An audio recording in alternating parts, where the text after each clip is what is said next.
porque tem caído de vez em quando esse programa, mas vamos lá. Iniciada a gravação dessa nossa aula do dia 12 de maio de 2021, ainda no período da Covid, aqui na P4 de Jardim da Penha, e hoje nós vamos continuar os nossos conteúdos sobre as revoluções inglesas, beleza? Que eu falei com vocês na aula passada, o Teams teve outra atualização. Agora aquela barra que ficava aqui embaixo fica na direita. Vamos lá ver se vai dar tudo certinho. Já vou entrar logo aqui no meu celular também para eu poder ver se vocês estão me ouvindo bem e me vendo bem. Paramos aqui. Deixa eu ingressar aqui na turma de vocês, adicionar esse dispositivo. Colocando em tela cheia. Beleza. Aí, ó, já vai aparecer para vocês em tela cheia, show de bola. Colocar para saber se está me ouvindo o som. Aí, tá ouvindo. Beleza. Vamos lá. Senhores, na aula passada, nós paramos falando a respeito de revoluções inglesas. Só voltar um pouquinho para você ver qual foi a última coisa que nós vimos. Tá? Beleza. Tá. Falei que a Elizabeth, depois que ela morre, ela vai colocar para fazer parte do poder as antecedentes da Revolução, né? Como que estava a Inglaterra, a transição de economia feudal para uma economia monetarizada. Falei dos enclosures, das leis do cerco, né? As terras comunais que passam a ser utilizadas agora para a criação de ovelhas para virar mão de obra. Falei dos efeitos disso, né, meu velho? Aí você fala por quê? Porque você passa a ter uma dinamização do capitalismo no mundo rural, um aumento da produção de lã, uma formação de um proletariado. Eu falei que só com esses enclosures já resolve vários problemas, né? Ah, por quê? Problemas que a burguesia considerava como entraves ao capitalismo. Porque se você vive naquela terra comunal, você trabalha lá, você come o que é de lá. E você ocupa um lugar que eu queria usar. Se eu expulso você desses campos, eu passo a utilizar aquelas terras para criar ovelhas, para poder me dar lã. Você, sendo expulso de lá, vira mão de obra e vira mercado consumidor. Sacou? E aí eu falei que uma quantidade muito significativa desses camaradas passam, inclusive, a viver numa condição de miséria extrema dentro das cidades e terminam por procurarem outras formas de conseguir sobreviver, como, por exemplo, virem para a América, iniciarem colonização de territórios aqui. Show de bola? E aí, meu caro? E aí, a sociedade, eu te falei que era uma sociedade bastante complexa. Falei que você tinha uma nobreza tradicional. Essa nobreza tradicional é aquela ligada ao monarca, ligada à posse da terra, ligada aos privilégios. Você tinha uma gentry, que era uma nobreza que passou a se aburguesar. O que seria uma gentry? Seria uma nobreza intermediária, sacou? Não é um nobre tão famoso e tão rico quanto aquele que está junto do rei ou perto do palácio dele. E esse camarada começou a perceber que, se associando ao burguês, ele teria uma renda muito maior, sacou? Ele não tinha tantas terras, ele não podia cobrar impostos, ele não tinha privilégios como a nobreza tradicional tinha. Então o camarada faz o quê? Eu vou ganhar dinheiro se eu aumentar a quantidade de terras criando ovelha para poder vender lã. Então você passa a ter um enobrecimento, na verdade, um aburguesamento da nobreza. Sacou? A nobreza passa a se aburguesar. Sacou? E olha como que é um detalhe interessante. Estava vendo ontem um livro meu aqui de revoluções inglesas, e aí o camarada colocou lá que, tipo assim, o que acontece na França é o contrário do que acontece na Inglaterra. Olha que percepção interessante. Ah, por quê? Porque na Inglaterra, por exemplo, se observa que a nobreza começa a se associar à burguesia e a nobreza começa a se aburguesar. Sacou? Ela passa a praticar o comércio numa escala maior e ver a burguesia de uma forma diferenciada. No caso da França, aconteceu o contrário. Como os calvinistas passaram a ser perseguidos lá, sacou? O que acabou acontecendo, meu velho, é que quem vai assumir o negócio vai ser a nobreza, pode crer? Burgueses lá na França, para conseguirem se tornar nobres, qual foi o jeito que eles tiveram? Eles compraram títulos de nobreza. Olha que detalhe interessante. Aqui a nobreza está se aburguesando, sim? Lá na França, a burguesia vai se enobrecer. Aí você fala por quê? Porque o monarca passa a vender títulos de nobreza e aquela pequena burguesia que existia na França passa a comprar os títulos de nobreza e se torna nobre também. Sacou? Boa parte desses camaradas eram calvinistas, presbiterianos. Lembra que calvinistas são aqueles favoráveis ao comércio, favoráveis à acumulação. Tinha os homens, que são os pequenos e médios proprietários, não são nobres, e você tinha a alta burguesia mercantilista, que eu falei com vocês que era aquela que vivia privilegiada do lado do rei com os monopólios. Então, aqui, ó, você tem a aristocracia e a alta burguesia privilegiadas pelo rei e apoiam o monarca. Você tem a gentry, que é a burguesia, que é a nobreza aburguesada. E os yeomen, que são os pequenos e médios proprietários, que já não são tão a favor. E os trabalhadores rurais, que nem preciso de falar, né? Trabalhadores rurais urbanos são os mais ferrados de todos nesse processo. Isso aqui só para te lembrar. Falei também, meu velho, que a Inglaterra se rachava em questão religiosa. Ah, por quê? Porque aquela monarquia, sacou? Era anglicana. Então você põe aí, ó, apoiavam o absolutismo real, anglicanos representantes da nobreza feudal e burguesia monopolista. Os mesmos dois grupos que aqui, ó, aristocracia e alta burguesia, apoiam o rei porque tem privilégio, são justamente os dois que vão apoiar a religião do rei para poder manter privilégios. Óbvio.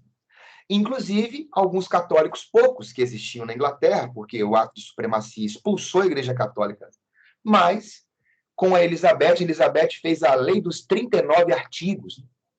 A Lei dos 39 artigos da Elizabeth, depois que o pai dela morreu, dava liberdade de culto para outras religiões, mas a religião oficial era a anglicana. Mas dava liberdade de culto para os puritanos, que são os calvinistas, e dava liberdade de culto também para os católicos. Então, é uma forma de você ter um ambiente mais pacífico e harmônico em questão de religiosidade. E você observa que aqueles que eram os opositores do rei, a nobreza que estava se aburguesando, né? A gentry, né? Os yeomen, esses camaradas, meu velho, já eram de outra religião. Oposição moderada ao absolutismo, presbiterianos da gentry, contra os monopólios mercantilistas, admitiam a monarquia com poder limitado pelo parlamento. Então, os caras queriam o quê? A gente quer uma monarquia, os opositores do rei, mas não uma monarquia onde você mande sozinho. Não uma monarquia onde somente a alta nobreza e a alta burguesia tenham privilégios. Que todos tenham condições de igualdade. E você tinha os mais radicais de todos, que eram os puritanos, que consideravam o regime corroído, o regime corrupto, um regime que não era puro porque misturava calvinismo com catolicismo. E os puritanos, meu velho, vão atacar frontalmente o governo, que é a pequena e a média burguesia, a pequena nobreza e a pequena burguesia, que vão apoiar o fim da monarquia e a proclamação de uma república. Então, você observa que tem um ambiente bastante diferenciado. Por isso que, às vezes, as pessoas acham que a Revolução Inglesa é tão difícil. E aí eu falei que a última governante da dinastia Tudor foi a Elizabeth.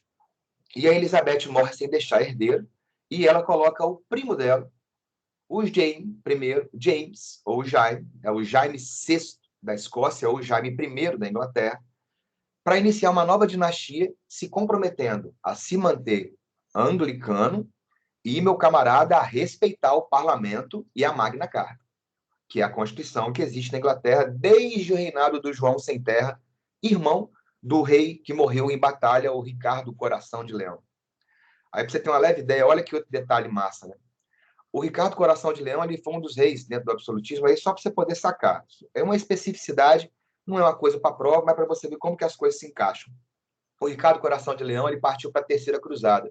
E ele era um rei que tinha uma quantidade imensa de terras, e ele deu quase todas as terras que ele tinha, no mundo feudal, né? Quase todas as terras distribuiu para a nobreza poder apoiá-lo e ir para a cruzada junto com ele. E ele acaba por morrer. E aí quem vai ocupar o lugar dele vai ser o irmão dele. O irmão dele que vai ser o João Sem Terra. Olha o nome do cara, João Sem Terra.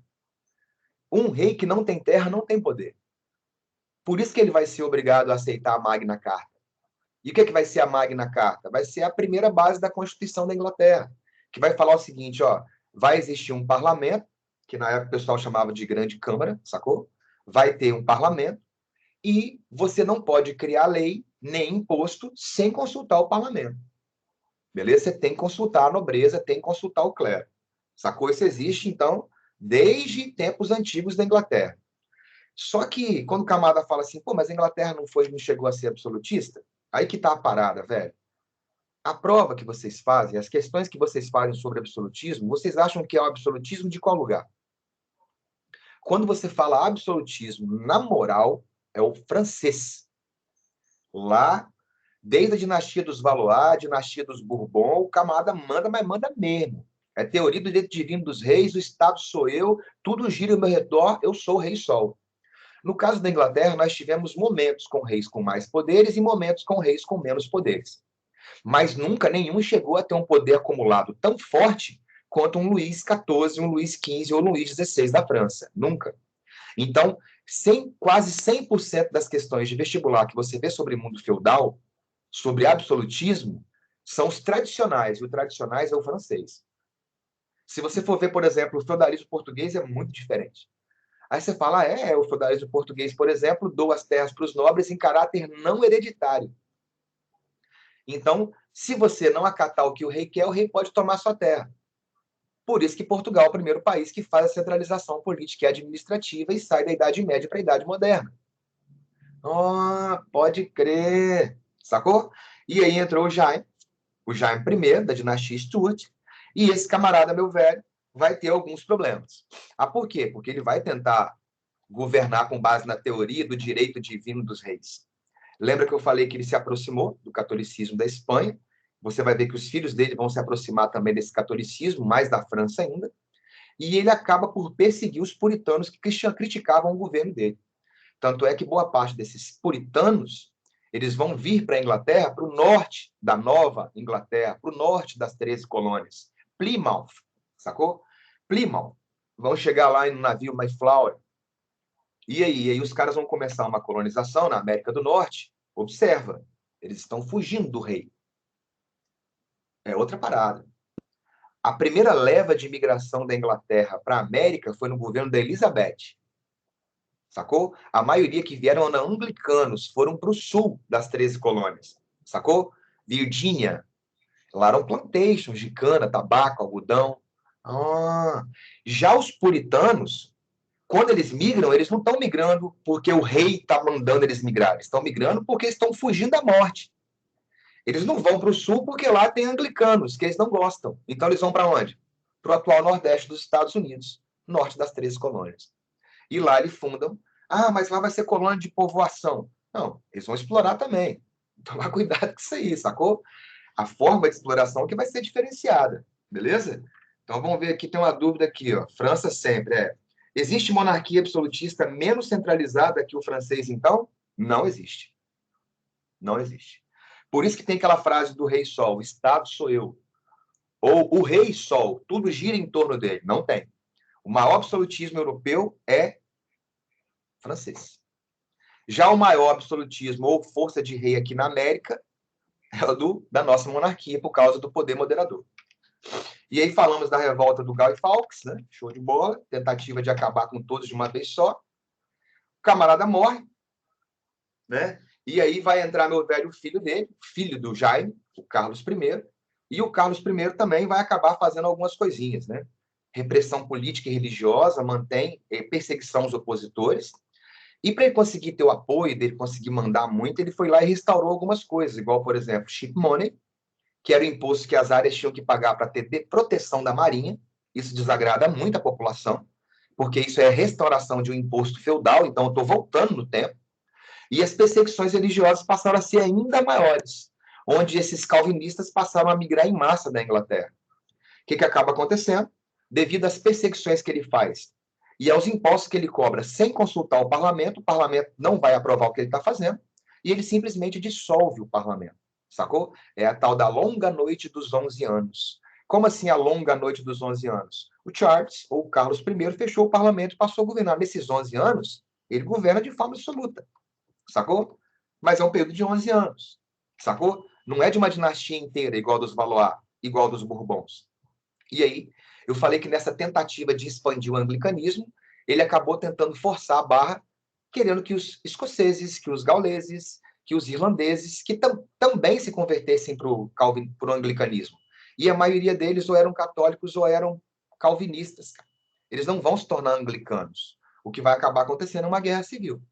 E nessa guerra civil, o rei, vendo que ele tinha uma chance muito grande de perder para os invasores escoceses, gauleses, irlandeses, convoca o parlamento e pede a ajuda deles. Ó, a Inglaterra está sendo invadida, eu preciso da ajuda de vocês para poder evitar que a invasão aconteça e que a Grã-Bretanha se fragmente.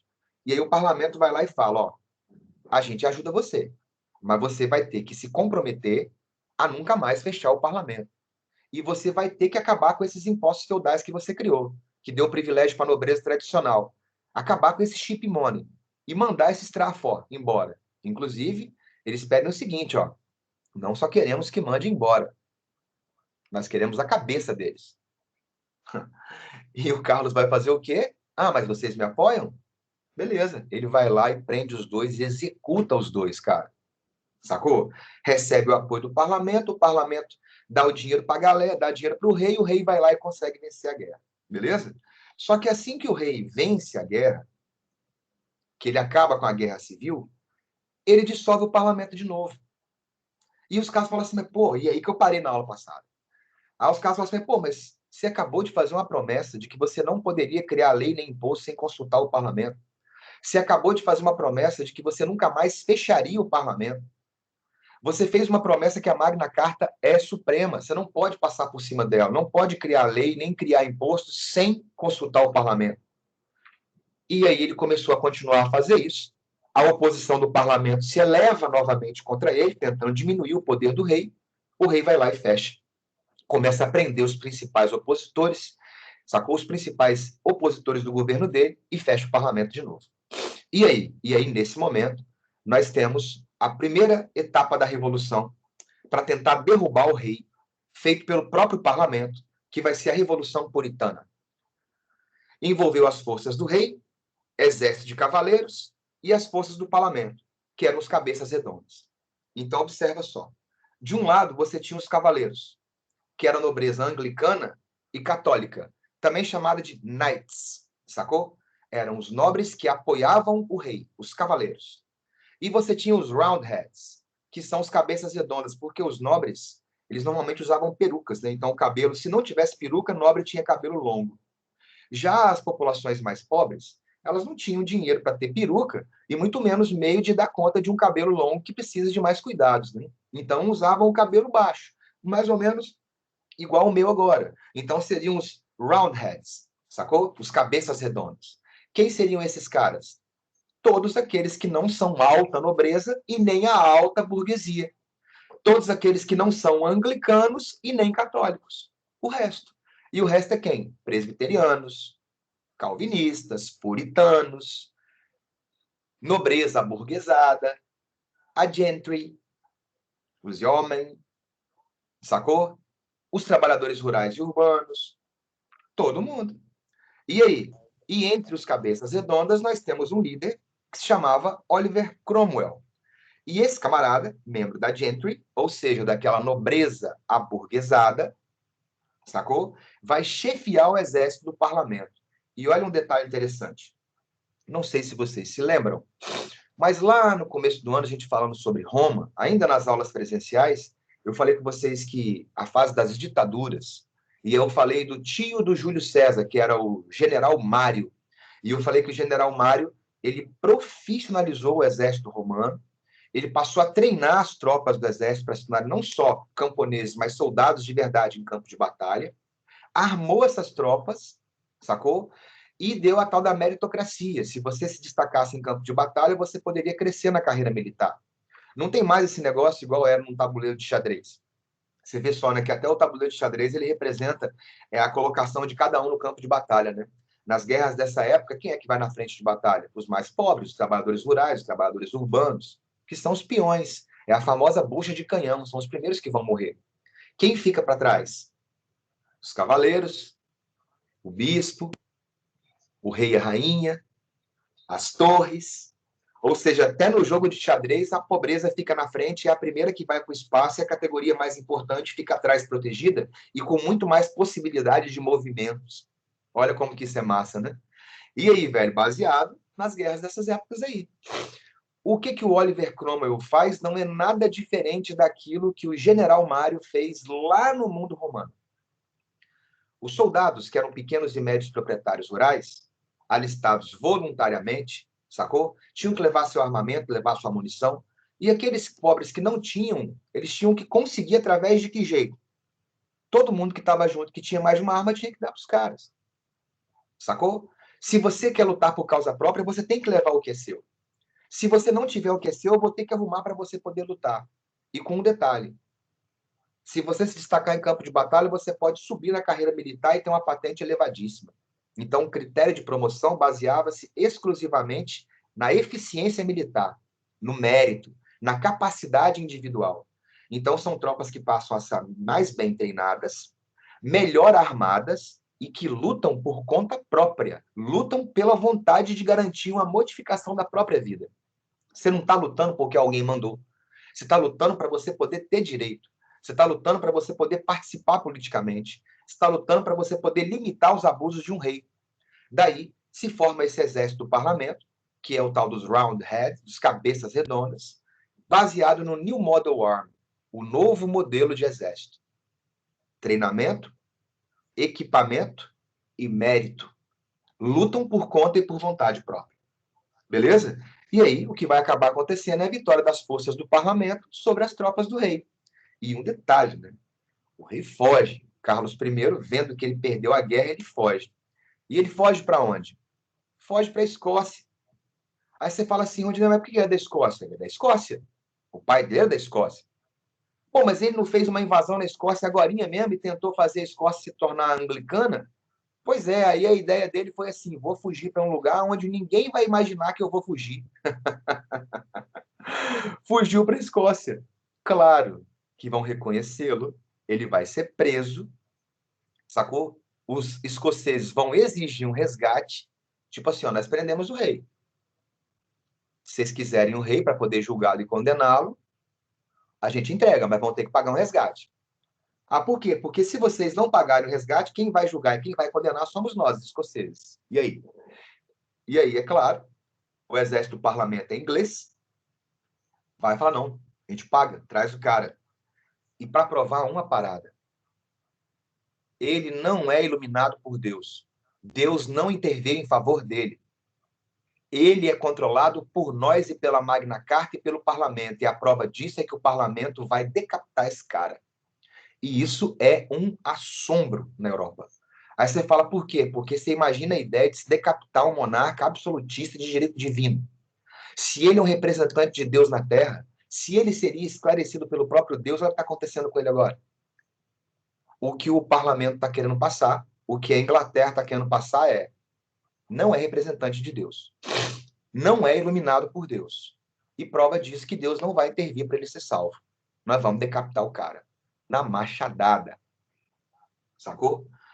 Meter o machado, cortar o pescoço dele fora. Então, um conflito entre os grupos políticos, conservadores, presbiterianos, defendiam preservar a vida do rei, e os mais radicais, que defendiam a eliminação do rei e a implantação de uma república. Né? Prevaleceu a posição mais radical. O Carlos I foi preso, julgado, condenado e decapitado. Sacou? E aí, meu velho? E a decapitação dele foi algo. A decapitação inglesa é na machadada, né? A decapitação francesa é na espadada. Né? Já é bastante. Já tem uma diferença. A cabeça voa, mas um pouco diferente. Na espada, a chance de cortar tudo de uma vez só é 100%, né? Coloca o cabelo para trás para poder bater no pescoço. No machado, às vezes, pelo machado não ser tão retinho, pode ficar algumas belas de pescoço faltando e você tem que dar outra para poder separar. Mas que foi algo que chocou as monarquias europeias, foi. Que chocou boa parte do mundo absolutista, isso foi de fato. E aí, Ronald, e aí o que acontece? Assim que o Oliver Cromwell, sacou? Que era o líder do exército, do parlamento, decapitou o nosso camarada Carlos I, ele proclamou a República da Inglaterra, olha só, proclamou uma república, onde tem o Commonwealth. O que seria esse Commonwealth? A comunidade, né, britânica, a comunidade desses países de domínio inglês. E o que vai acabar acontecendo vai ser o quê? Ele vai se tornar o ditador da república. Aí você fala, pô, olha só que onda, o camarada fez uma guerra para poder acabar com o absolutismo do rei, que cometia abusos, e aí ele vai lá e decapita o rei e ocupa o lugar dele, mas não como rei, mas como um ditador de uma república. Velho, a Inglaterra nunca tinha sido república na vida dela. A Inglaterra sempre foi monarquia. Então as pessoas achavam aquilo bastante diferente naquela época. Observa que vai de 1649 a 1660, o Oliver Cromwell assume o controle do Estado, busca eliminar os resquícios feudais e consolidar os valores liberais ligados à burguesia. Lembra que ele é da gentry, ele é daquela nobreza aburguesada. Então, o Oliver Cromwell tem, nesse momento, o apoio da burguesia, e aí você entende, né? Por que que ele vai implantar uma república onde ele vai ser um ditador? Porque num governo onde a pessoa acumula plenos poderes, ela tem a possibilidade de fazer reformas muito rapidamente. E era justamente isso que aquela burguesia queria, que aquela gentry, aquela nobreza ligada à burguesia também queria. Então, tipo assim, em 11 anos, esse camada vai acabar com tudo que havia de resquício feudal, com tudo e qualquer tipo de domínio feudal ele vai acabar, implanta valores liberais, ou seja, meu velho, livre comércio, livre navegação, sacou? Criação de portos, de estradas, isso favorece o crescimento econômico da Inglaterra, mas o novo governo não atendeu às reivindicações das populações mais pobres. Dos radicais, dos levelers, que são os niveladores, que queria, por exemplo, meu velho, que todos participassem igualmente da política, não vai, ele vai manter o critério censitário, ou seja, quem vai votar é quem tem dinheiro. É nobre e é burguês. E muito menos vai atender à reivindicação dos escavadores ou dos diggers, que queriam acesso à terra. Ele não vai fazer reforma agrária na terra da nobreza. Não vai. Rondinelli, de onde que vieram esses caras aí, esses levelers, esses diggers? Esses grupos foram grupos radicais que apoiaram o Oliver Cromwell durante a Revolução Puritana. E o Oliver Cromwell prometeu para esses caras o seguinte: ô levelers, vocês querem direito de participação política, fim do voto censitário? Se vocês me ajudarem a derrubar o rei, eu garanto que depois que eu assumir o poder, eu acabo com o voto censitário e coloco vocês para poder participar. Eu nivelo a política, todos podem participar. Beleza. Eles entraram do lado do Oliver Cromwell. E tinha os diggers, que eram os mais pobres ainda, que falaram, não, a gente não quer só direito político, a gente quer ter acesso à terra. Aquelas terras que vocês cercaram e distribuíram para a nobreza e para a parte da burguesia, a gente quer de volta. Reforma agrária. E o Oliver Cromwell falou, se vocês ficarem do nosso lado, do lado do exército, do parlamento, derrubando o monarca, eu faço reforma e devolvo terra. Pois bem, chegou no poder, é aliado da nobreza burguesada, da gentry, vai fazer leis que beneficiam essa categoria e não vai fazer reformas de caráter popular. Nem vai acabar com o voto censitário e nem vai fazer reforma agrária. O Cromwell dá um golpe no parlamento, expulsa os deputados que eram opositores dele e dominou o parlamento e o Conselho de Estado. O que, que ele fez? Implantou uma ditadura. Ele passou a governar. Observa que a partir de 1653, então, a coisa é gradativa. Ele vai aumentando os poderes. Até chegar um momento em que ele não usa mais o parlamento, nem pede conselho ao Estado de nada. Sacou? Esse conselho de Estado é igual tinha no Brasil na monarquia. É um órgão consultivo do imperador. Ou daquela pessoa que exerce o poder de fato. Então, ele não vai ter mais conselho de Estado e nem muito menos parlamento. Transforma-se em ditador vitalício e hereditário, com o título de Lorde Protetor da Inglaterra. Só que ele é esperto. Ele não fecha o parlamento. Ele mantém ele funcionando. Ele não acaba com o Conselho de Estado. Ele mantém ele funcionando. Tipo assim, ó, vocês existem, vocês têm seus privilégios e suas rendas, agora, eu não vou consultar vocês para nada, não. E ele é bastante esperto quando ele faz isso, né? Aí você fala, por quê? Porque se eu fecho o parlamento e acabo com o Conselho de Estado, eu acabo com os privilégios e com a grana, com a teta que esses caras tinham. Então eu falo o seguinte, ó, vou deixar vocês continuarem nesses empregos e mamando nessa teta gorda. Sacou? Você continua tendo status, tendo privilégio. Agora, quem vai governar sou eu. Eu não vou perguntar para vocês se pode ou se não pode, não. Show de bola? E aí tem uma do João aqui, mas também seria esperar demais de um país do século XVII virar democrático, né? Pois é, né, velho? Você tem que imaginar que está surgindo nesse momento, João. Você vai ter, por exemplo, dentro desse congresso, vão ter partidos, né? Igual, por exemplo, os Whigs, os Tories. Os Whigs, por exemplo, eram aquele que defendiam um modelo mais democrático, do John Locke, sacou? Já começam as ideias a respeito de uma democracia, sacou? De uma participação maior, né? Porque democracia, a palavra democracia em si, ela já é antiga, né? Desde a época lá da Grécia, você viu lá como que vai acontecendo a participação da população. Agora, de fato, João, imaginar uma democracia nos moldes de hoje, não. Cada democracia tem que ser avaliada no momento em que ela está acontecendo, igual na Grécia Antiga, era só para quem era cidadão. Filhos de pai e mãe ateniense, homens maiores de 21 e que nunca foram escravos. Beleza? Nesse momento agora, você está querendo colocar quem para ser cidadão? Homens, sacou? Não coloca mulher, não está discutindo mulher por enquanto aqui, mas que o voto não fosse censitário. Então, você colocaria boa parte da população para poder votar. Não vai acontecer. Show de bola? E aí, velho? Na República de Cromwell, o Commonwealth, como eu te falei, essa comunidade britânica, prevaleceram os interesses da burguesia, né? E da gentry, que é aquela nobreza aburguesada. As estruturas feudais ainda existentes foram eliminadas, como eu acabei de dizer, favorecendo o desenvolvimento do capitalismo. As terras dos defensores do rei e da igreja anglicana foram confiscadas, e aí a galera ficou assim, né? Aqueles que queriam reforma agrária. Agora vai. Ele tomou as terras da nobreza que apoiava o rei. Ele tomou as terras da igreja anglicana. Olha como que o mundo dá voltas, né? A igreja anglicana, quando surge, tomou as terras da igreja católica. Sacou? E agora, como quem está no poder é um puritano, ele vai lá e toma as terras da igreja anglicana. E aí? E aí distribui aquelas terras para quem é da mesma religião dele. Distribui aquelas terras para quem o apoiou. Principalmente a gentry, a nobreza, a burguesada. Aumenta a quantidade de terras, aumenta a quantidade de ovelhas, aumenta a quantidade de lã, aumenta a produção manufatureira. Favoreceu o cercamento dos campos, que aumenta mais ainda a quantidade de terra cercada. Muitos camponeses vão ser expulsos e vão virar mão de obra, como eu já falei em momentos anteriores. Com tranquilidade. E para você perceber de que ele está fazendo o capitalismo se desenvolver de fato nesses 11 anos de governo dele, uma outra importante coisa que ele fez foi os atos de navegação de 1651. Esses atos de navegação seriam o quê? A Inglaterra é ilha, e ele já havia investido uma quantidade grande de capital no setor portuário, na construção naval, estaleiros. Então, é um camada que tem uma mentalidade burguesa bastante significativa. E aí ele vai lá com esses atos de navegação e fala o seguinte, ó, a partir de agora, 1651, os produtos que saem da Inglaterra só podem sair em navios britânicos ou em navios dos próprios compradores. Sacou? Todo produto que chegar na Inglaterra só pode chegar em navios ingleses ou em navios dos próprios vendedores que produzem.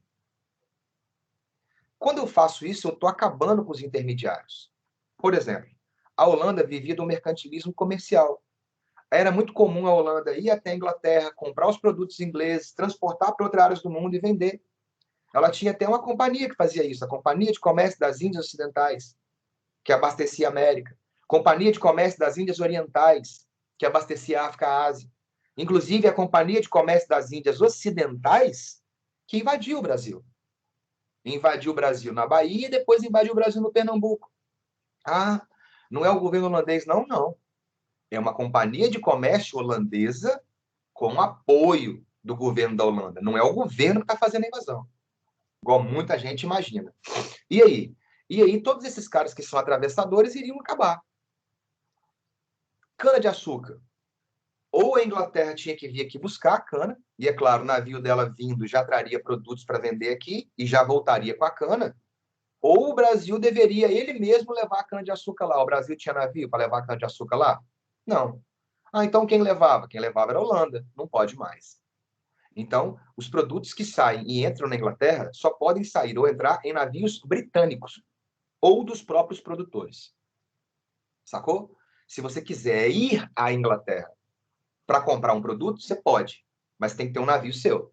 Não pode ter um holandês que vai lá, busca e traz para você, não. Sacou? E como a maioria dos países não tinham marinha, a maioria dos países vão ter que depender dos navios ingleses. Então, é um monopólio de navegação de produtos ingleses no planeta. Proibição de outros países transportarem produtos ingleses. Só pode sair em navio inglês, só pode chegar em navio inglês, ou daqueles que produzem e vendem. Beleza? A Holanda, por exemplo, era só mercantilismo comercial, não produzia. E aí? Estabelece que o transporte de toda mercadoria que entrasse ou saísse da Inglaterra e de suas colônias deveria ser feito apenas por navios ingleses ou de navios que produziam as mercadorias. Provocou a reação da Holanda e levou a uma guerra. E aí, meu velho? A Holanda vai ser derrotada pela Inglaterra e a Inglaterra consolida a sua supremacia no mar, sacou? É o momento em que, mais do que nunca, ela é invencível armada. Já venceu a Espanha e agora vence a Holanda e consolida seu domínio daqui para frente. Show de bola? Estamos a um século da primeira etapa da Revolução Industrial. No plano externo, o Cromwell manteve a conquista da Irlanda, da Escócia, ampliou o império colonial no Caribe e os domínios dos mares, ou seja, foi um camarada administrador para a burguesia ou para a nobreza burguesada muito bom. Beleza? Muito bom. Agora, era ditador. Fez reforma popular? Não. Acabou com o voto cestário? Não. Fez reforma agrária? Não. Consultava o parlamento? Não. Consultava o Conselho de Estado? Não. E aí, cara, a galera começou a ver o seguinte, pô, trocamos uma monarquia por uma república, trocamos um camarada que se considerava um monarca absolutista por um que é ditador. Né? Olha essa questão aí. Ó. O rei é vencido e preso. O parlamento tenta negociar com ele, dispondo-se a sacrificar o exército. A intransigência de Carlos, a radicalização do exército, a inépcia do parlamento somam-se para impedir essa saída moderada. O rei foge do cativeiro, afinal, uma nova guerra civil termina com a sua prisão pela segunda vez. Uma nova guerra civil termina com a sua prisão pela segunda vez. O resultado será uma solução, por assim dizer, moderadamente radical. Os presbiterianos são excluídos do parlamento, a Câmara dos Lordes é extinta, o rei decapitado por traição ao seu povo após um julgamento solene sem precedentes, proclamada a República. Mas essas bandeiras radicais são tomadas por generais independentes. Cromwell atesta que as esvaziavam de seu conteúdo social, ou seja, não fazia as reformas agrárias. Esse aí é o livro de um camarada chamado Christopher Hill, sacou? Que é o que mais se utiliza para ver revoluções inglesas na universidade.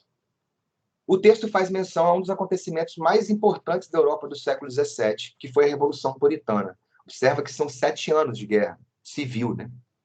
A partir daquele acontecimento, a Inglaterra vive uma breve experiência republicana sob a liderança de Oliver Cromwell. Dentre suas realizações mais importantes, destaca-se a decretação do primeiro ato de navegação. Explica a importância do ato de navegação para a economia inglesa e 2 ações políticas da República Puritana. A decretação do primeiro ato determinou que o transporte dos produtos pela Inglaterra deveria ser feito apenas em navios ingleses ou daqueles que produziam os produtos, ampliando o processo de acumulação primitiva de capital. Aí você fala por quê? Porque a quantidade de comércio que a Inglaterra faz com que ela acumule riqueza, que acumule domínio de rotas e de fontes de comércio. E isso vai ser fundamental para gerar uma acumulação primitiva de capital, que favorece a burguesia, que vai aumentar os seus poderes, e, no futuro, a Inglaterra será o primeiro país a fazer a Revolução Industrial. 2 ações: dissolução do parlamento, conquista da Jamaica e Espanha, supressão da Câmara dos Lordes, vitórias militares contra a Holanda e a Espanha, submissão da Irlanda e da Escócia, outra vez a Inglaterra, né, volta a mandar na Irlanda e Escócia, confisco e leilão das terras pertencentes à igreja anglicana, deu essas terras aos nobres, né, que apoiavam ele, autoproclamação de Cromwell como Lorde Protetor das repúblicas Inglaterra, Escócia e Irlanda. É um camarada que ele fez muita coisa nos 11 anos de governo dele enquanto ditador. Só que o Oliver Cromwell morreu. E quando o Oliver Cromwell morreu, ele até tentou deixar o filho dele para poder assumir, que era o Richard. Só que o Richard, você vê aí, a falta de habilidade política inviabilizou sua permanência. A maioria da galera não estava satisfeita com Oliver Cromwell, a não ser a burguesia, né, a nobreza burguesada, a gentry, e a burguesia em si. A maioria da população não.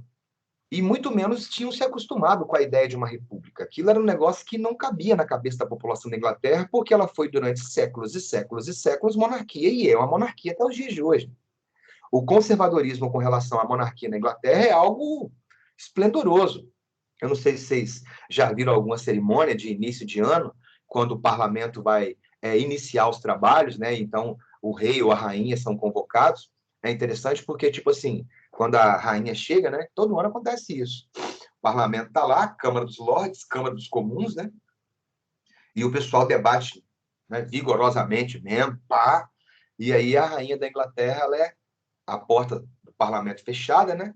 Ela bate a porta, e aí o camarada vai atender a porta, vê que é ela, fecha a porta na cara dela, volta, e pergunta para os parlamentares se eles aceitam ou não ouvirem o que a rainha tem para dizer. É só um ritual. Eles sempre vão ouvir. E aí o parlamento tipo, delibera, assim, a gente aceita, aceita. É um tradicionalismo, é um ritual tradicional. E aí as portas são abertas para a rainha, que entra dentro do parlamento e dá o recado dela para iniciar os trabalhos. Mas quem governa é o parlamento, que elege o primeiro-ministro. Pode crer? Então, essa ideia da monarquia, da família real, do almoço, do jantar, da ceia de Natal da família real, dos casamentos dos filhos da família real, olha como que são. Até os dias de hoje na Inglaterra. Dá uma popularidade igual a Big Brother, sacou? E tinha um outro detalhe. Né? Tem um filme que se chama Coração Valente. Muito antigo, do Mel Gibson. E aí aquele filme ele faz uma alusão ao Oliver Cromwell. Sacou? Uma alusão, mas uma alusão bem breve mesmo, onde o filho do rei, que seria o Richard, aí não coloca o Oliver Cromwell, porque o cara lá no filme é um rei, mas o moleque é o Richard. E esse Richard, quando vai tentar assumir o lugar do pai, ele não consegue. Não só por demonstrar a falta de habilidade política, mas no filme tentam colocá-lo como sendo um camarada que tinha trejeitos afeminados, ou seja, possivelmente ele seria homossexual. Né? E homossexualidade, ela sempre existiu, mas em determinados lugares e situações, você sabe como que ela é tratada. O filho do Oliver Cromwell, muitos afirmavam que ele era afeminado e de que ele não tinha capacidade para poder governar uma Inglaterra. Não tinha apoio político e nem tinha conhecimento e pulso igual o pai dele tinha. E aí, qual foi a ideia? Vamos aproveitar. As reformas que tinham que ser feitas já foram feitas. O Cromwell morreu. O filho dele não vai assumir, não tem apoio nem condições de ocupar o poder. Vamos voltar com a monarquia. Porque a população da Inglaterra gosta da monarquia. Nós sempre fomos uma monarquia. Sacou? Vamos voltar à monarquia.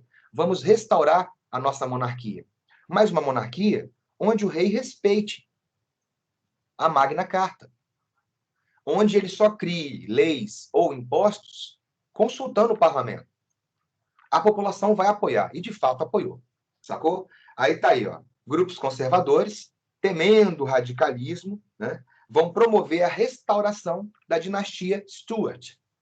O rei Carlos II, filho do Carlos I decapitado, vai ser coroado rei, sacou? E aí o que vai acontecer? Quando o Carlos II chega no poder, velho, tem uma dúvida aqui, eu já vou ver já. Quando o Carlos II chega no poder, o parlamento falou com ele, ó, você vai respeitar a Magna Carta, você não vai tentar se tornar um monarca absolutista, a Magna Carta limita os seus poderes, você não pode criar lei nem impostos sem o consentimento do parlamento. Você não pode declarar uma guerra sem o consentimento do parlamento. Se você aceitar, nós vamos restaurar a monarquia e você vai ser nosso rei. É claro que ele topou. Uma das primeiras coisas que ele fez, sabe o que foi? Cara, ele desenterrou o corpo do Oliver Cromwell, enforcou o defunto, decapitou, picou e incendiou. Só pra você ter uma leve ideia. Por quê? Pô, esse camarada aí cortou a cabeça do meu pai. Pô, mas ele já tá morto, não tem problema não, eu vou matar ele morto. Desenterrou o cara, enforcou, cortou a cabeça fora, picou em pedaços e incendiou o cara. Só pra você ter uma leve ideia. A Juliana tá com a dúvida aqui. Professor, presbiterianos e puritanos são calvinistas. Sim, os presbiterianos são calvinistas da Escócia e Irlanda. E os puritanos são calvinistas da Inglaterra. Assim como na Holanda, os calvinistas são chamados de renovados. Né? Assim como na França, os calvinistas são chamados de huguenotes. Beleza? Mas não entendi essa divisão dentro da Inglaterra. Seriam os presbiterianos escoceses que pertenciam ao parlamento inglês? E isso mesmo, minha filha. Então você entendeu perfeitamente. Considerando a divisão do Reino Unido, isso aí. Porque você tem que imaginar que é o Commonwealth, beleza? Esse Commonwealth, ou essa comunidade britânica. Então, dentro do parlamento inglês, você vai ter representantes também, sacou?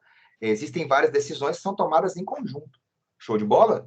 Rondinelli, mas também na Escócia também tem um parlamento, não tem? Tem. Na Irlanda também tem um parlamento, não tem? Tem. E esses representantes do parlamento, tanto irlandês, quanto escocês, quanto galês, eles podem participar das decisões mais importantes do Commonwealth, da comunidade britânica, que existe até hoje. Se eu não me engano, são mais de 80 países que fazem parte do Commonwealth.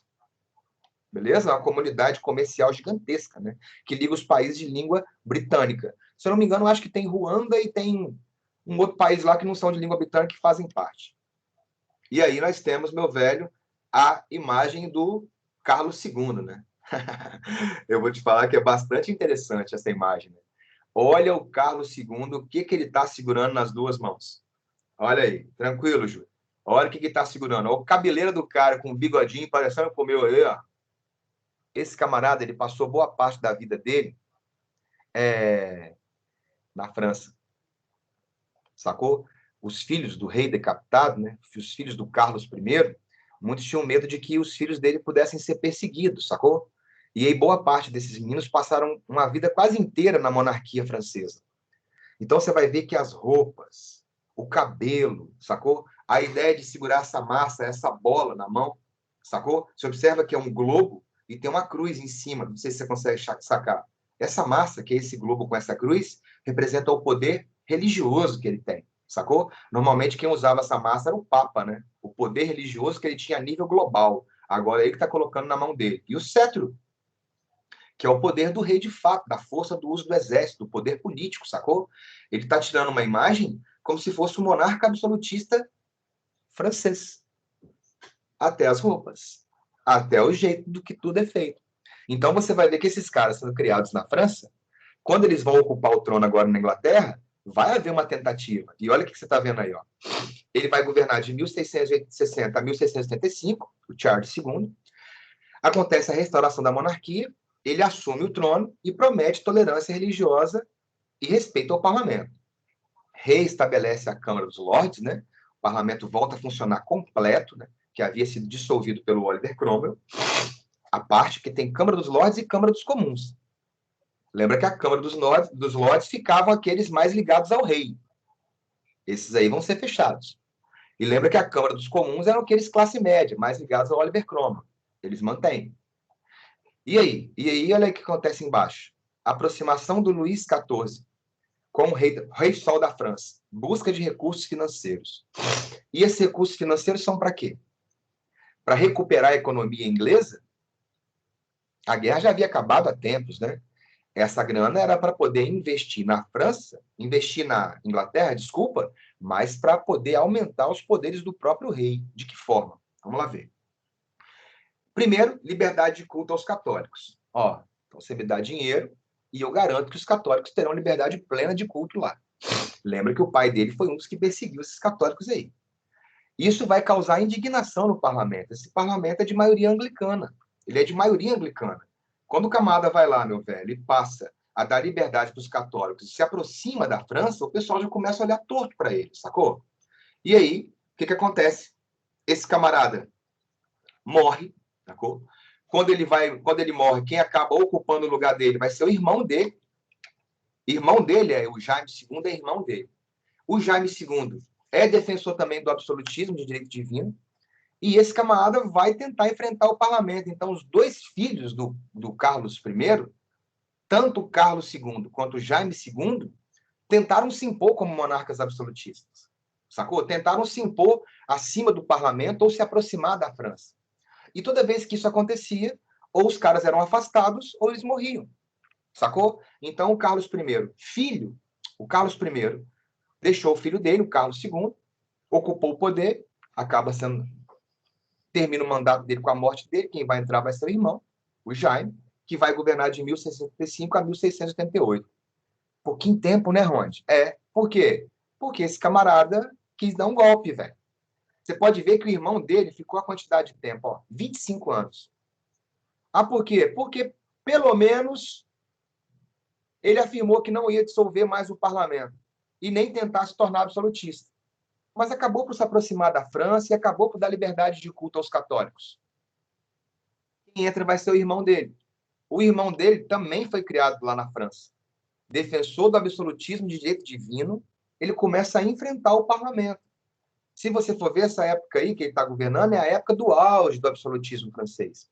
E ele imaginava que ele poderia ter apoio, inclusive, da França, para poder restabelecer o absolutismo dentro da Inglaterra. Buscou restabelecer o catolicismo como religião oficial da Inglaterra. E aí, a galera começou a ver o seguinte, bicho, essa restauração monárquica, Stuart. Tentamos com Carlos II, ele arrumou várias tretas e tentou se colocar como monarca absolutista. Tentamos com Jaime II, e ele também está tentando implantar o absolutismo, sacou? Ou seja, o cavaco não voa longe do pau, não. O que o pai deles fez, o Carlos I, os dois filhos estão fazendo, tanto o Carlos II quanto o Jaime II. E aí, qual que vai ser a ideia? Vamos ter que resolver isso. Só que nesse momento, olha o que vai acontecer.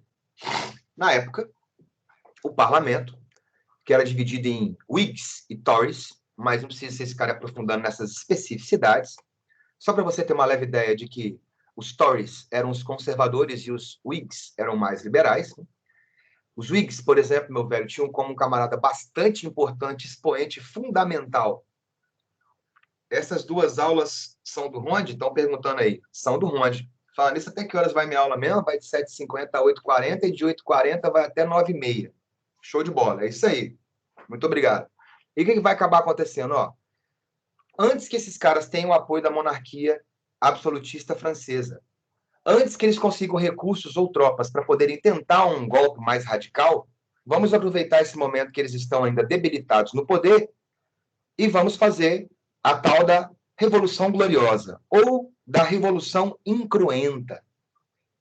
Aí você fala assim, ou da Bloodless, aquela que não derramou sangue. Por que é essa Revolução Gloriosa? Porque não precisou de ter uma guerra para derrubar o monarca, não precisou de matar o monarca, não precisou de fazer um golpe de Estado a nível tão grandioso. Sacou? Chegaram para o Jaime e falaram o seguinte, ó, você viu o que aconteceu com seu pai, você viu o que aconteceu com seu irmão, e você sabe o que pode acontecer com você. Sacou? Você pode perder o poder, você pode ser decapitado, pode ser preso, pode perder todas as suas propriedades.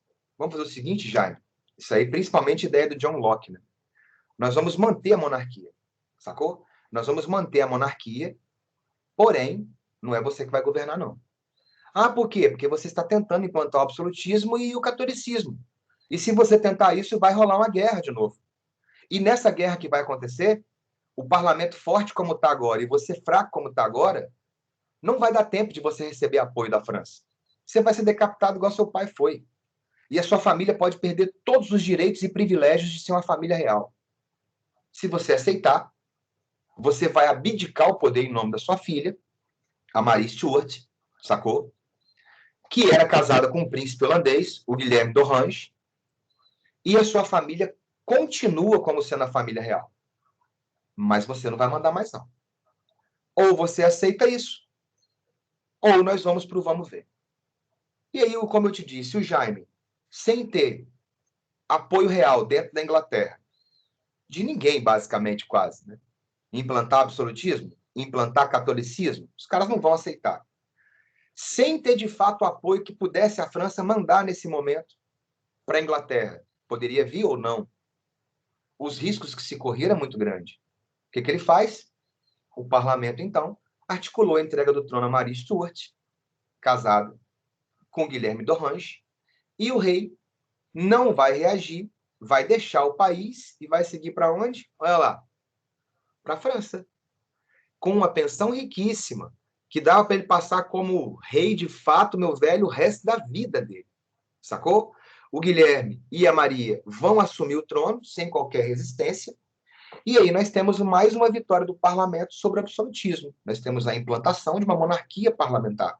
Então a Revolução Gloriosa é quando se retira o último rei da dinastia Stuart, que é o Jaime II, e se coloca um novo rei. Olha que detalhe interessante, né?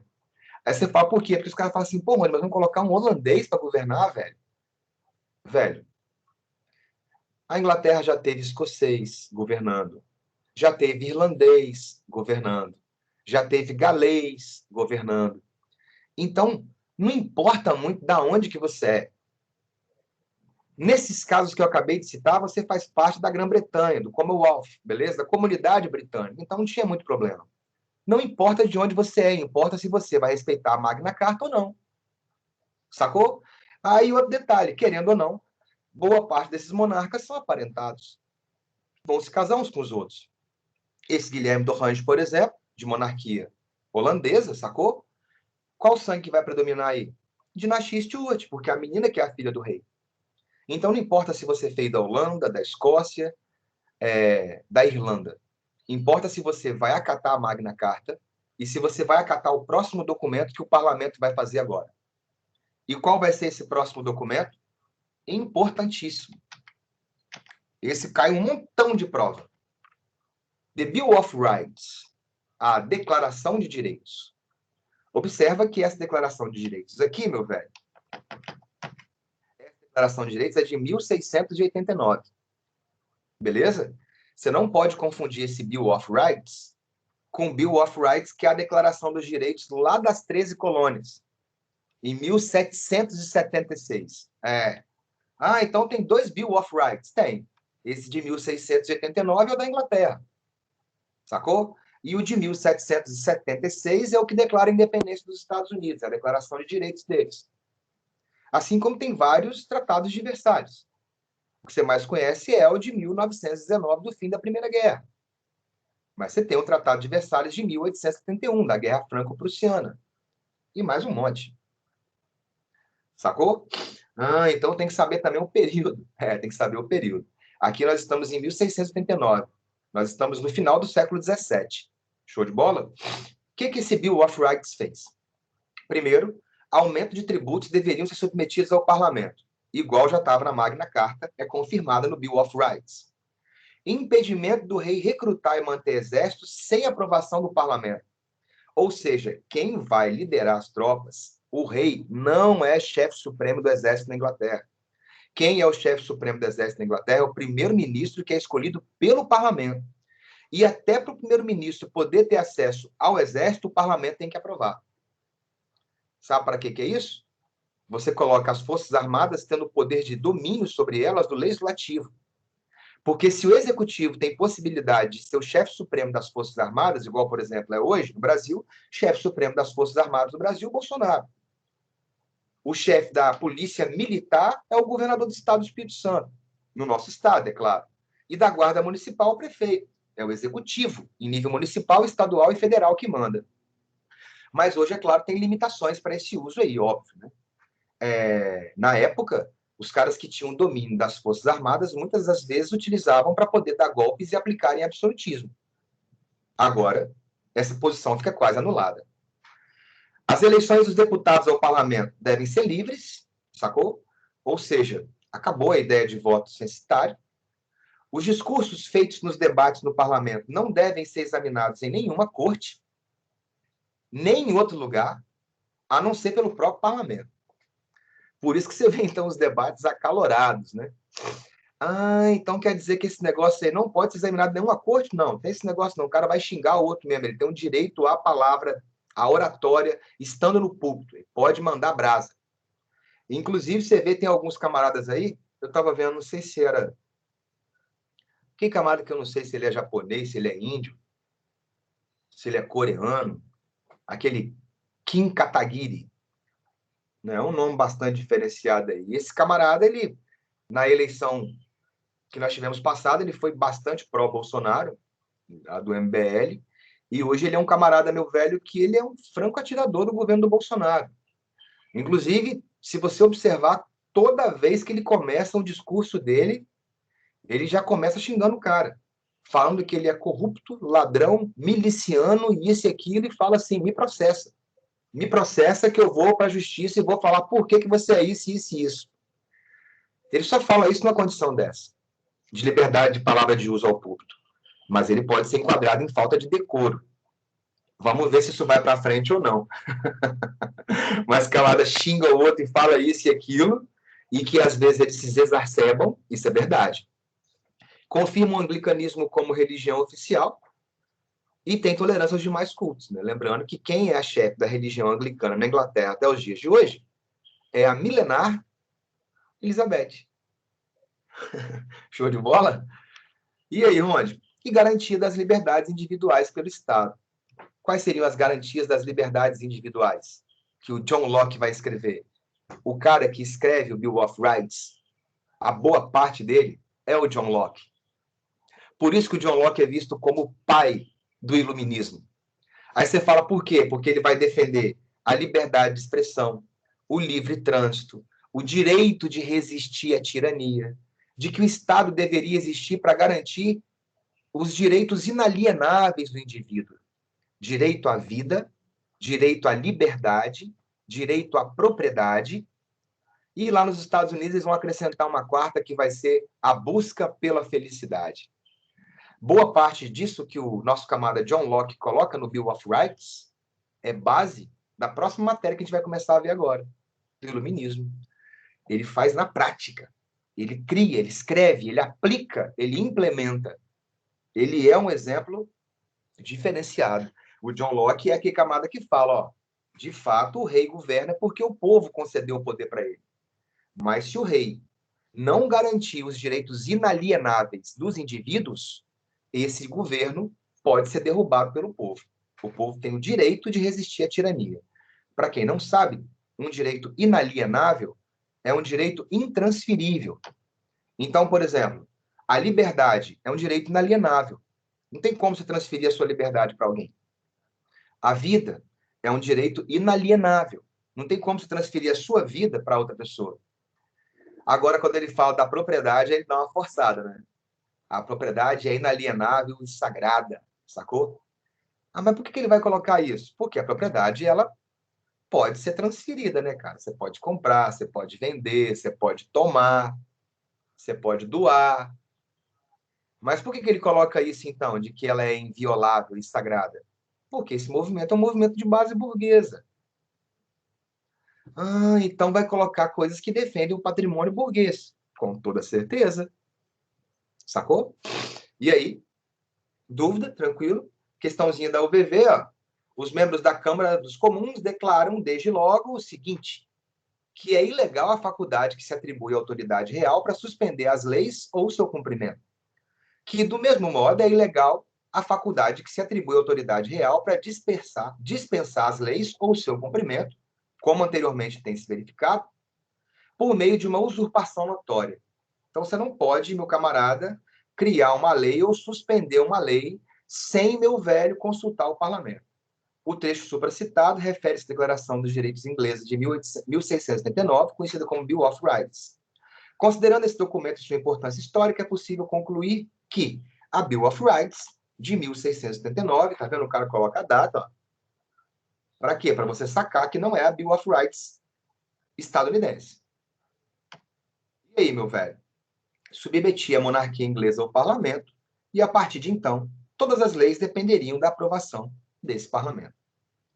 Mais uma de Enem, não tem nem data, quer dizer que é antiga pra cacete, que é ilegal a faculdade que se atribui à autoridade real para suspender as leis e seu cumprimento, que é ilegal a cobrança de impostos para a coroa sem um concurso do parlamento, sob o pretexto de prerrogativa, ou em época e modo diferentes dos designados por ele próprio, que é indispensável convocar com frequência os parlamentos para satisfazer os agravos, assim como para corrigir, afirmar e conservar as leis. Esse documento de 1689, né, então você já sabe qual é que é, identifica-se como uma particularidade da Inglaterra diante dos demais estados europeus na época moderna. A peculiaridade inglesa e o regime político que predominavam na Europa continental estão indicados, respectivamente, em limitação do poder soberano, do absolutismo. Pode crer? Por isso que eu falo que as revoluções inglesas são massas. E a última, né, sobre a Revolução Gloriosa, pode-se afirmar que ela representou uma derrota da teoria do direito divino e o triunfo da teoria do contrato entre o soberano e o povo. Lembrando que esse contrato entre o soberano e o povo não é o contrato do Hobbes, absolutista. Eu dei o poder para o rei faz o que quer. É o contrato do John Locke. Toda soberania reside no povo. O povo coloca um rei e o aceita para ele garantir os direitos individuais inalienáveis dos indivíduos. Se esse governo existir para poder suprimir tais direitos, como a liberdade, a propriedade e a vida, o povo tem direito a resistir e derrubar esse governo. A Revolução Puritana e a Revolução Gloriosa transformaram a Inglaterra no século XVII. Sob o conjunto das suas realizações, pode-se dizer que Geraram um Estado monárquico em que o poder real devia se submeter aos limites estabelecidos pela legislação e respeitar as decisões tomadas pelo parlamento. Sacou, galera? Você observa, então, que as revoluções inglesas elas são bem complexas, mas as perguntas, porque elas querem saber do finalmente. Elas levaram a acontecer o quê? E isso foi o primeiro lugar do mundo que aconteceu. Sacou? Do mundo ocidental. Beleza? E agora a gente vai iniciar Iluminismo. Tô achando que o meu lábio rachou. Fui para Iuna. Tá frio com força, mano. Achar aqui a aula sobre... Aqui, ó. Já coloquei no seu blog também, tá? Iluminismo. Ou Enlightenment. Ou a Era das Luzes. Ou o período da Ilustração. Como você acabou de ver o nosso camarada John Locke, eu afirmar que ele é o pai do Iluminismo, onde ele já coloca as 10 ideias dele presentes na Bill of Rights, nós vamos ver como que isso se espalha pelo mundo e quais são as ideias debatidas por eles. Vamos lá. Então, com a glória de Jah, iniciando um novo capítulo, Iluminismo, Enlightenment, a Era das Luzes ou o período da Ilustração. Página 21 da sua apostila. Também conhecido como Ilustração, ou a Filosofia das Luzes, movimento de origem burguesa que combatia o absolutismo, o mercantilismo, a intolerância religiosa e a sociedade de ordens e privilégios. Bem, se fosse para resumir, perguntas e respostas. O que foi a Reforma Protestante? Em 2 frases no máximo. Fim do monopólio da Igreja cristã pela Igreja católica. Ou fim do monopólio cristianista pela Igreja católica. Essa que foi a Reforma Protestante. E o que foi, então, o Iluminismo? Crítica e desejo de substituição do antigo regime. É a crítica e a destruição do antigo regime para a substituição dele. Isso. E quando eu falo antigo regime, o antigo regime se baseava... Tem um avião passando aqui agora. O antigo regime se baseava politicamente no absolutismo. Então, os caras querem acabar com o absolutismo, igual você viu na Inglaterra, e implantarem modelos mais democráticos. Como, por exemplo, repúblicas, igual a que vai acontecer nos Estados Unidos, ou monarquias parlamentares, como aquela que vai acontecer na Inglaterra e em outros lugares da Europa. Também, meu velho, é contra o absolutismo, é contra o antigo regime economicamente. Porque o antigo regime se baseia economicamente no mercantilismo, no monopólio, no colonialismo, no pacto colonial, sacou? E aí os caras querem liberdade de comércio. Eles vão defender o laissez-faire, laissez-passer. Deixe que se faça, deixe que passa, que o mundo gira por ele mesmo. É a mão invisível que regula o mercado. Não precisaria do Estado intervir para controlar preço, quantidade, qualidade. Não deveriam haver os monopólios. O comércio deveria ser livre. E, ideologicamente, é contra o antigo regime, que era dominado pelo pensamento religioso, que afirmava que o rei era um governante, era um representante de Deus na Terra, que afirmava que se você nasceu naquela categoria, você tinha que se conformar com ela. Pra você ter uma leve ideia, eu estava... Esses dias aí dessa pandemia, eu tenho voltado a alguns livros antigos meus. Aí eu estava falando com você que eu estava no livro de Revolução Inglesa, eu estava vendo uma outra do Martinho Lutero, e aí o Martinho Lutero, na época dele, que ele começou a fazer a reforma, né, a reforma luterana, é um detalhe bastante interessante você imaginar que o Martinho Lutero ele era católico, né? Era um monge agostiniano. Então ele não queria, inicialmente, criar uma nova igreja, ele queria reformar a igreja católica. Então ele tinha muitos pensamentos que são católicos. Aí você fala assim, por exemplo, a salvação pela fé. Ele que inventou? Não, é agostiniana. É agostiniana, é. Vocês já viram, já chegaram a ver isso já com Gabriel, com a Cláudia? Tomás de Aquino e Santo Agostinho? Ou não? Ou vão ver ainda? Só me dá uma ideia aí no chat para poder saber se vocês já viram isso aí ou não. Porque tem várias passagens do Lutero que o Lutero se comporta como católico, porque ele era católico.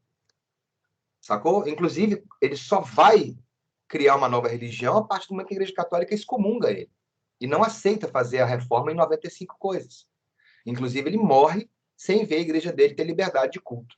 Quem vai conquistar a liberdade de culto para ele? Ah, vocês vão ver ainda, pode crer. Vai ser o Melanchthon, que era um assessor dele. Ele condenava, por exemplo, a usura, o lucro. Ele condenava, por exemplo, meu velho, as invasões de terra, sacou? E na época muitos falavam assim, não, se o Lutero falou que o que está na Bíblia é verdade, o que está fora é excesso, e se está escrito na Bíblia que Deus deixou o mundo para Adão e Eva e seus descendentes, a terra tem que ser nossa.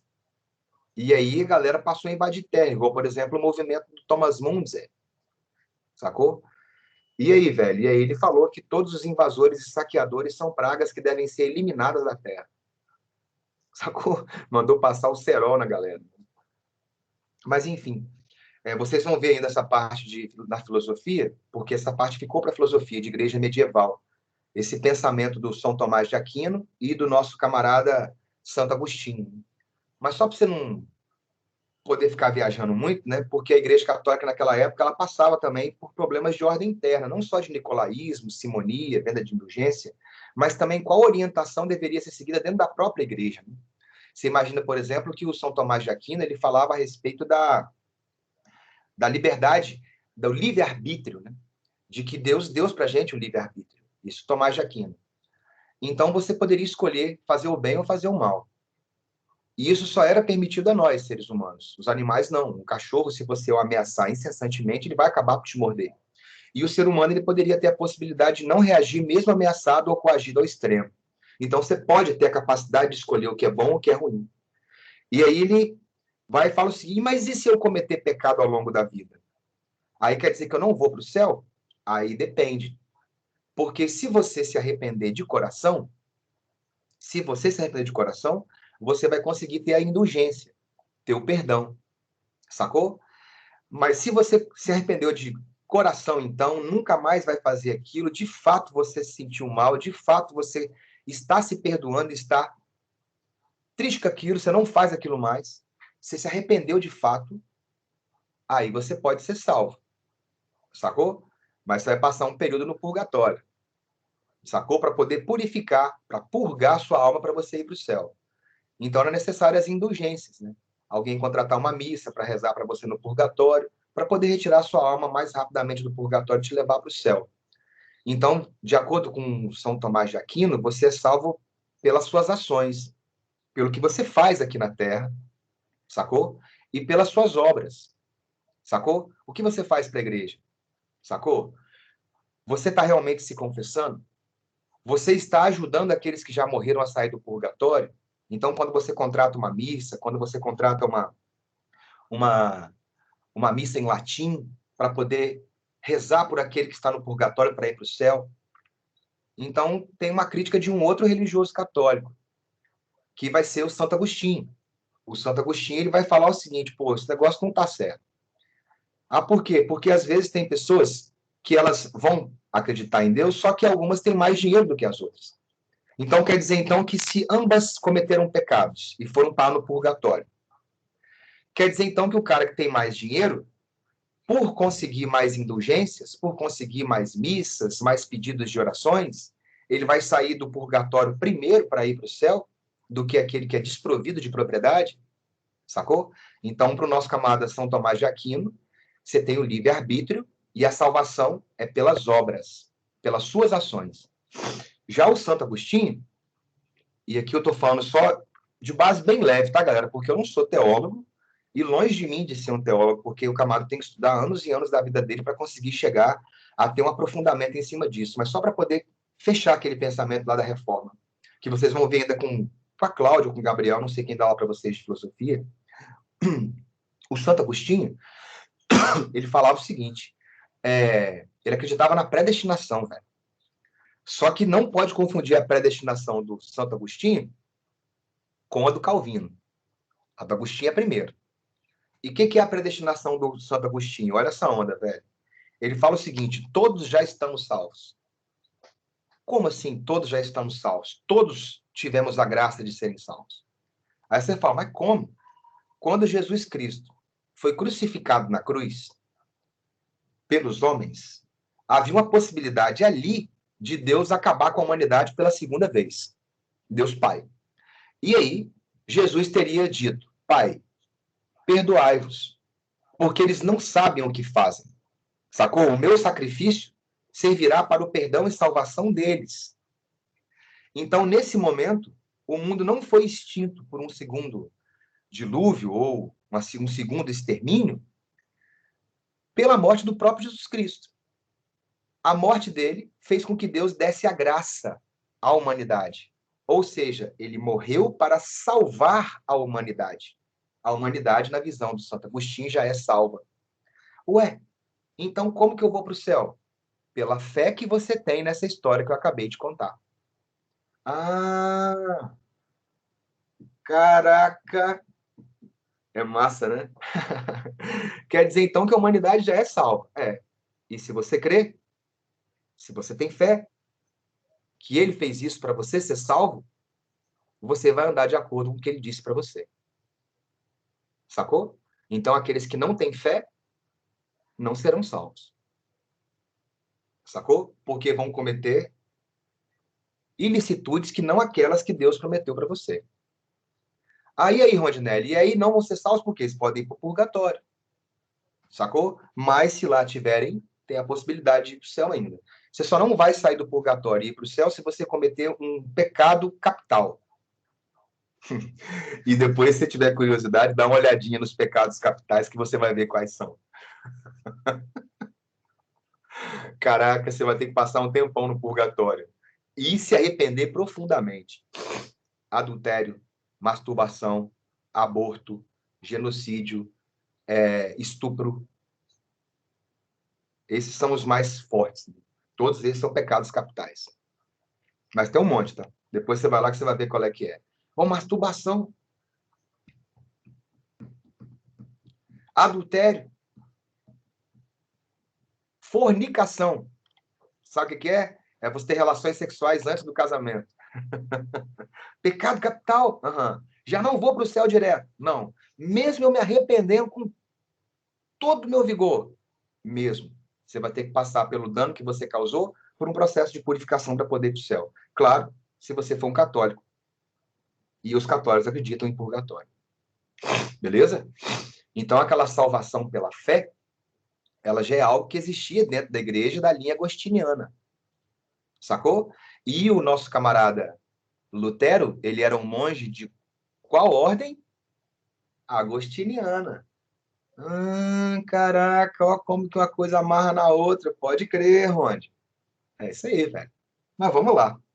Então, nós estamos eliminando um mundo, meu velho, que tinha traços ainda medievais para poder levar para um mundo mais moderno, para o contemporâneo.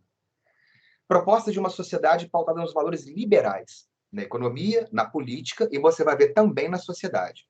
O pensamento iluminista dominante na Europa do século XVIII é a defesa do domínio da razão sobre a fé. Aí tem um videozinho, para você ver que é muito bom esse videozinho da Joelza, que fala a respeito de iluminismo, muito bom mesmo. Depois você entra lá para você poder ver. E aí, ó, observa aí, ó, frontispício da enciclopédia desenhada por Charles Nicolas Coucan e gravada por Bonaventure Louis Prévost. Esta obra está carregada de simbolismo. A figura no centro representa a verdade, rodeada de luz intensa, sacou? Daí o iluminismo, símbolo central do iluminismo. Duas outras figuras à direita, olha lá, a razão e a filosofia estão a retirar o manto da verdade, tá vendo? A razão e a filosofia estão a retirar o manto da verdade, ou seja, descobrir o que está ali por debaixo, sacou? Cheio de simbolismos, cheio de analogias mesmo. Você pode ver um camada com compasso, um camada com esquadro, um camada com uma régua, sacou? Então você observa também, meu camarada, símbolos maçons ou símbolos, meu velho, que você vai ver quase toda a loja maçônica, ela tem um nome ligado ao iluminismo, né? A que eu frequentava era Luzes da Serra, que fica ali do lado do Shopping Vitória, para não dizer que ela é debaixo da terceira ponte. Então é quase sempre assim, é liberdade alguma coisa, fraternidade não sei o que lá, luz e não sei da onde. É um momento em que a maçonaria ela é uma grande participadora e divulgadora do iluminismo, sacou? Vamos lá. Como que essa parada cai? Como que ela aparece para você em prova, beleza? Comparando um período com outro. Lembra que você comparou como que era na Idade Média com o Renascimento, sacou? Agora você vai ter a comparação do antigo regime com o iluminismo. E se eu falei com vocês que o Renascimento ele também se utilizava do humanismo, do antropocentrismo, do uso da razão, da ciência, mas convivia com a religião, até porque boa parte do mecenato era religioso, sacou? Boa parte de quem bancava era a igreja, igual a Capela Sistina, o Patrimônio de São Pedro e tudo mais, mecenato eclesiástico. Os autores renascentistas tentavam dar uma nova interpretação para aquilo que a igreja havia afirmado ou afirmava até então. Aí eu te citei exemplo. A igreja afirmava de que o homem era pecador, errôneo, sacou? Fadado ao fracasso.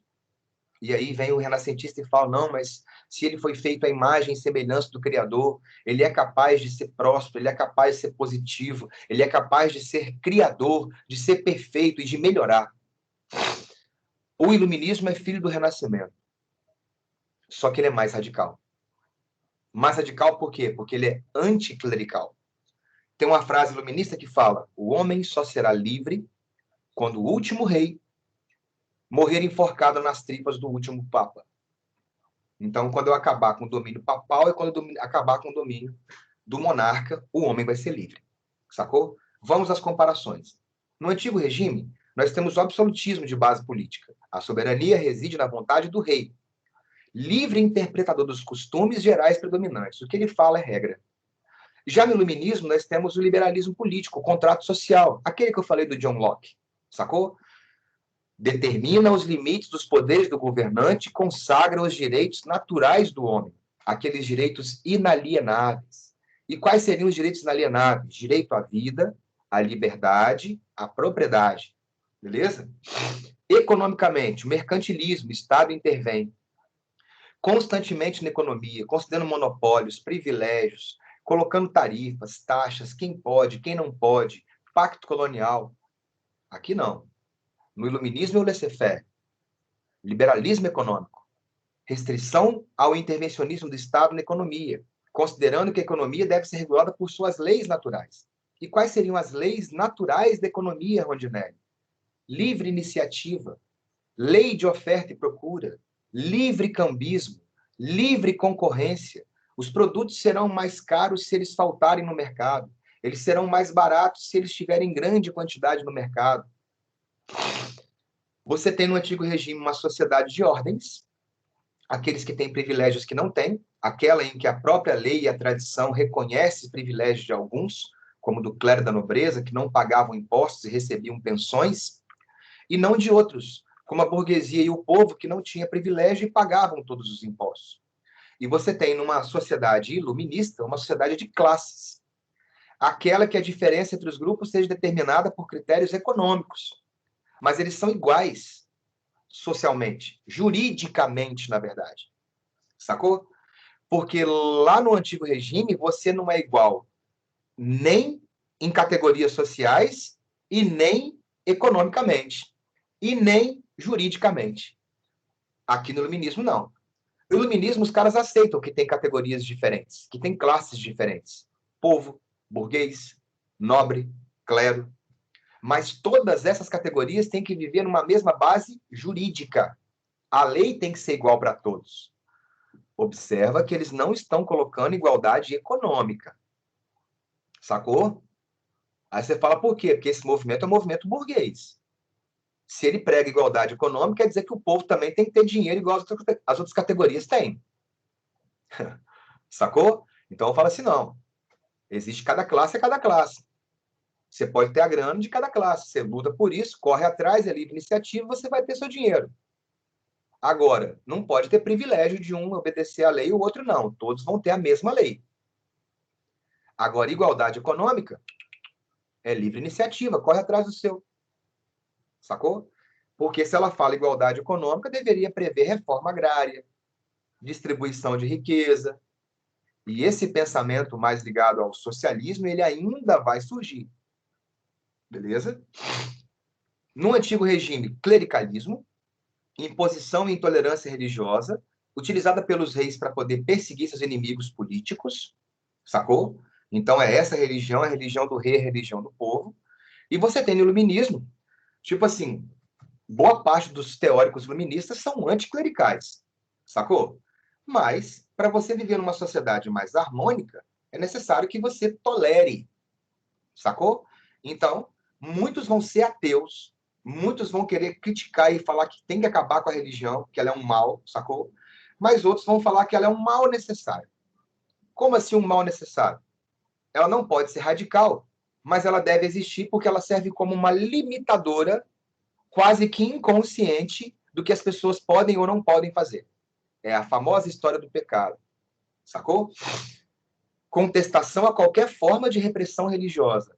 E, em alguns casos, defesa da interpretação religiosa individualista. Cada um interpreta da forma que quer, cada um tem a religião que quer. E eu tenho que tolerar isso. Eu não posso ser radical ao ponto de falar que o meu ponto de vista é o certo e o seu está errado. Contrária aos dogmas impostos pela hierarquia clerical. Então, não tem esse negócio de só você pode ler, só você vai ser salvo, só você que vai ser aquilo. Não. Aqui cada um é no seu quadrado. Beleza? Você tem ainda no antigo regime o misticismo, né? Apesar de se utilizar de conhecimentos racionais, de origem romana, de organização das estruturas do Estado, os reis absolutistas buscavam frequentemente a fundamentação mística para o seu poder.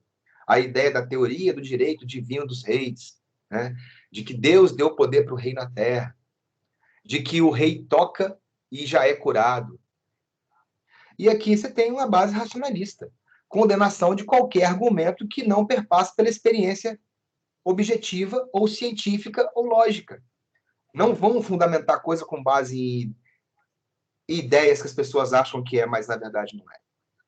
Tem uma minha que trabalha comigo aqui em casa, trabalha comigo que tem mais de 10 anos já. E ela acredita bastante em superstições, né? Aí, igual, por exemplo, cada dia ela conta uma diferente. Ontem, ela, na hora do almoço, ela tava falando, eu tava almoçando e o cachorrinho fica olhando, né? E aí, pô, os cachorros que você fica comendo, os caras ficam encarando para você, eu particularmente não gosto muito, não. Deixa ele pra lá, vai comer a comida dele, depois ele volta pro social normal. Aí ela falou assim, Ronald, não pode deixar mesmo o cachorro ficar vendo a gente comer, não, porque dá dor no estômago. Eu falei, só se for dor no estômago do cachorro, né, se ele não comer, né? Mas ela acreditava piamente nisso. Acredita piamente. Cada um acredita no que quer, né? Os caras acreditam de que se passar debaixo da escada você vai ter azar, de que se você passar na frente do espelho ou se quebrar o espelho, você vai ter 7 anos de azar, de que você encontrou um gato preto na rua, você vai ter azar. Cara, toda forma de superstição é atraso. Toda ela. E o iluminismo ele vem justamente para acabar definitivamente com essas superstições. A maçonaria, por exemplo, que é muito de base iluminista, ela é 100% anti-superstição. Porque ela fala que as superstições são atrasos na vida da pessoa. Sacou? Igual o camarada acha que o chinelo tá virado, vai fazer mal para a mãe dele, né, meu velho? De que ele não pode andar de costas, né? Ou de ré, ou de fasta, como dizem na roça, de que ele estaria gorando a mãe dele. Isso é só de que tem um monstro debaixo da cama. De que se você deixar o braço pendurado, ele pode te puxar para debaixo da cama. Tudo isso é atraso da humanidade. Tudo isso te trava. E é ridículo. Aí você fala, é ridículo? É, pô. Já imaginou em pleno terceiro milênio, século XXI, você acreditar que passar debaixo da escada vai dar azar? Velho, eu não passo debaixo de uma escada porque possivelmente tem alguém em cima dela trabalhando e algo pode cair em cima de mim. Não é porque eu vou ter 7 anos de azar. Se eu encontrar um gatinho preto na rua, beleza. Quer dizer então que azar? Aí o camarada, além de ser supersticioso, é racista. Porque se fosse um gatinho branquinho, não tinha problema. Ah, de que eu vou deixar o meu chinelo e vai causar a morte de um parente meu. Pô, parentes nossos vão morrer, chinelo ficando de barriga para baixo, de barriga para cima. Sacou? Ah, de que eu vou dormir com o braço do lado de fora da cama e eu vou ser puxado para debaixo da cama. Eu tô no aguardo de alguém me puxar para debaixo da cama. Aí você fala, e aí? Quando você passa a ter essas mentalidades em você, sacou? Você passa a ter uma vida muito mais livre, muito mais leve, muito mais solta. Ah, deu um barulho, o cara acha, ah, já é uma assombração. Ah, já é isso e aquilo. Você vai ver o tanto que você se torna livre a partir disso. E aqui, meu camarada, nós temos, meu velho, um mapa do antigo regime, né? Um quadro do antigo regime, como que era, uma sociedade estamental, uma economia mercantilista e um poder absolutista, beleza? E como que é no iluminismo. No iluminismo você tem uma sociedade igualitária, um governo constitucional e uma economia liberal. Sacou? São dois quadros, tá vendo? Que compara direitinho como que era e como que fica. Sociedade estamental com monarquia absolutista e economia mercantilista. Para uma sociedade igualitária, com um governo constitucional e uma economia liberal. Sociedade igualitária, todos iguais perante a lei. Ensino gratuito. Beleza? Governo constitucional, divisão dos poderes, a tripartição, teoria dos freios e contrapesos. É preciso ter poder para limitar o poder. Toda soberania reside no povo. E, economicamente, o laissez-faire. Livre economia, livre concorrência, lei de oferta e procura. Né? Então, de acordo com o historiador Nicolau Shevchenko, é possível identificar o confronto entre o impulso libertador presente nos anseios de mudança social e o caráter autoritário, elitista e do planejamento reformador, em muitas obras produzidas pelos escritores identificados com o pensamento iluminista. Cite um pensador, aí Montesquieu, Voltaire, Rousseau, identifique dois elementos do iluminismo que servem de crítica ao antigo regime. Podem ser identificadas a igualdade jurídica, a proposta de liberdade, considerado um direito natural em diversos âmbitos, como econômico e político. Beleza? E essa da Mackenzie, o iluminismo. Sobre o iluminismo, é correto afirmar que criticava o mercantilismo, a limitação do direito à propriedade, o absolutismo e a desigualdade de direitos e deveres entre os indivíduos. E aí, na aula que vem, a gente começa no contexto propriamente das origens do iluminismo. A aula acaba agora mesmo, né? Isso, 9h30. Espero que tenham gostado da aula. Show de bola. Conseguimos dar uma revisada no começo da Revolução Inglesa e terminá-la. Você viu efetivamente o que cai dela. E já introduzindo o iluminismo. Além de termos feito aquela ressalva do pensamento da Igreja Católica agostiniano e de São Tomás de Aquino. Senhores, beijo para vocês. Tenham um bom final de semana. Até semana que vem. Tchau. Valeu, valeu, valeu. Valeu, Arthur. Obrigado, cara.